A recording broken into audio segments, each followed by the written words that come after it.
Assalamualaikum warahmatullahi taala wabarakatuh. Bertemu dengan para pelajar tingkatan 5 SPM 2020. Baik, pada hari ini cikgu, nama saya Cikgu Anwar bin Saleh. Saya daripada SMK Datuk Menggau Barat. Saya akan berkongsi bagaimana cara untuk kita menjawab soalan 3A. Okey, baiklah. Baik, untuk membina ayat soalan 3A, kita memerlukan beberapa panduan supaya kita dapat membina ayat yang baik, yang mana ayat itu diterima oleh pemeriksa. Okey. Baik, di sini saya akan berikan beberapa panduan. Yang pertama sekali, kita boleh membina ayat tersebut menggunakan ayat tunggal. Maksudnya para pelajar boleh gunakan ayat tunggal dalam membina ayat tersebut, dan ayat tersebut mestilah ayat yang bermakna. Baik, yang kedua, pelajar boleh membina ayat majmuk. Okey, ayat majmuk boleh dibina, dan kemudian seterusnya yang ketiga, pelajar boleh menggunakan ayat aktif atau ayat pasif, terutamanya bagi perkataan yang tidak boleh ditambah imbuhan. Okey, akhir sekali kita boleh bina ayat cakap ajuk, tetapi para pelajar mestilah menggunakan tanda bacaan yang betul. Baik, untuk itu kita akan lihat beberapa contoh yang akan saya berikan, dan mungkin boleh membantu para pelajar di luar sana. Baik, begitu juga dengan panduan dan sebagainya, kita juga mempunyai beberapa larangan yang perlu kita patuhi sewaktu kita membina ayat. Yang pertama sekali, kita perlu membaca arahan soalan. Antaranya, kita tidak dibenarkan ataupun para pelajar tidak dibenarkan untuk menambah mahupun menggugurkan sebarang imbuhan yang diberikan. Maknanya pelajar kena menulis berpandukan kepada perkataan yang diberi sahaja. Baik, yang kedua, pelajar tidak dibenarkan untuk menggunakan perkataan tersebut sebagai nama khas. Okey, sebagai nama khas tidak boleh digunakan. Begitu juga yang ketiganya, iaitu pelajar tidak boleh menggunakan perkataan tersebut sebagai peribahasa. Jadi jangan cuba-cuba ya. Baik, akhir sekali pelajar mesti bina ayat yang lengkap. Maksudnya ayat yang tidak jelas, tidak difahami maksud dan tidak lengkap tidak akan diterima oleh pemeriksa. Bagaimana dikatakan dengan ayat yang lengkap? Ayat tersebut mesti dah mempunyai subjek dan seterusnya boleh difahami oleh sesiapa saja yang membacanya. Okey, kita tengok kepada contoh. Untuk hari ini saya akan fokuskan kepada 5 bentuk soalan yang pernah ditanya di dalam peperiksaan SPM, iaitu soalan 3A. Jadi saya akan fokus kepada 5 sahaja, dan saya harap para pelajar di luar sana dapat menghayatinya dan mungkin boleh menambah lagi latihan-latihan yang diberikan itu supaya lebih mahir dalam penggunaan ayat-ayat berikut. Baik, yang pertama sekali, kita akan membina ayat menggunakan penjodoh bilangan. Baik, di sini saya telah berikan satu contoh soalan. Kalau pelajar-pelajar tengok dekat sini, okey, kita ada 6 perkataan, iaitu 6 penjodoh bilangan yang perlu kita bina ayat supaya difahami oleh orang yang membacanya. Kemudian, baik, soalan nombor 1, bentuk, baris, berkas, bidang, biji dan bila. Jadi pelajar diminta membina ayat menggunakan penjodoh bilangan. Baik, di sini sekali lagi saya ingatkan, kita tidak boleh menambah imbuhan. Baik, jadi bagaimana? Baik, kita lihat contoh. Baik, perkataan pertama ialah bentuk. Okey, bentuk ni sesuai untuk cincin, mata kail. Jadi kat sini saya ada bagi satu contoh ayat, iaitu 3 orang remaja ditangkap kerana mencuri 3 bentuk cincin di rumah Nek Sina. Okey, jadi mungkin ada pelajar-pelajar yang ni pelajar boleh jadikannya sebagai satu idea bagaimana kita mengolah ayat menggunakan penjodoh bilangan bentuk. Baik, bagi yang kedua pula, kalau kita tengok kat sini, kita dapati jodoh bilangan ialah baris. Baris ni bagi benda yang berderet lah, baris berderet dan sebagainya. Jadi dekat sini saya letakkan contohnya, 2 baris rumah setinggan hangus dalam kebakaran awal pagi tadi. Okey, jadi Pelajar lihat bagaimana ayat tersebut dibina tanpa menambahkan imbuhan. Maksudnya kita mematuhi segala larangan yang ditetapkan oleh pemeriksa ataupun lembaga peperiksaan. Okey.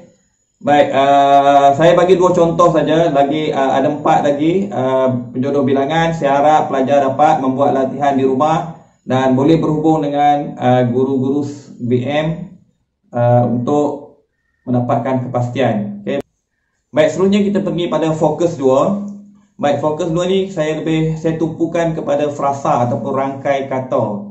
Baik, di sini dia akan beri kita beberapa rangkai kata, biasanya terdiri daripada 2 perkataan. Contohnya dekat sini, mahir berkomunikasi, masyarakat setempat, mencungkil bakat dan sebagainya. Jadi para pelajar lihat bagaimana kita nak membina ayat menggunakan rangkai kata tersebut. Baik, rangkai kata ini boleh berada di hadapan, di tengah ataupun di belakang ayat. Tidak ada masalah.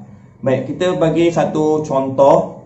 Baik, frasa yang ingin kita bina ialah mahir berkomunikasi. Baik, pelajar-pelajar boleh lihat contoh ayat yang saya berikan di sini, iaitu Hazim diambil bekerja oleh syarikat Epson kerana dia mahir berkomunikasi dengan pelanggan.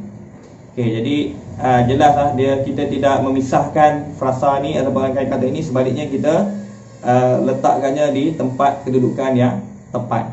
Okey, tengok contoh yang kedua. Baik. Masyarakat setempat.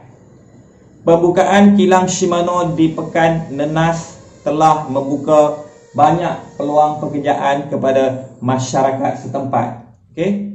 Jadi kita gunakan frasa masyarakat setempat tu bagi membina ayat yang lebih baik, dan ayat ni jelas difahami oleh semua orang.